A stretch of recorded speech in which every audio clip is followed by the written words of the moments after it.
వైఎస్ఆర్ కాంగ్రెస్ పార్టీలో ఉన్నటువంటి చిన్న చితక వాళ్ళైనా పట్టుకొచ్చి ముందు కొంచెం హడావిడి చేయాలని తెలుగుదేశం భావిస్తోంది.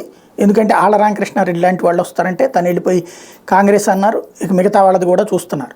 రామచంద్రయ్య ఇట్లాంటి వాళ్ళైతే జనానికి సంబంధించి ఎప్పుడో అవుట్డేటెడ్ అయ్యారు కాబట్టి సాధ్యం కావట్లేదు. ఇప్పుడు సర్పంచ్ స్థాయి నుంచి అందరూ వస్తున్నారని చూపించే ప్రయత్నం చేస్తే వేగంగా అంటే చిన్న వాళ్ళనైనా సరే చంద్రబాబు గారి పక్కన కూర్చోబెట్టుకుంటున్నటువంటి దశలో వైసీపీ ఎంత వేగంగా స్పందించింది చూసి దానికి ఆగ్రహం వచ్చింది.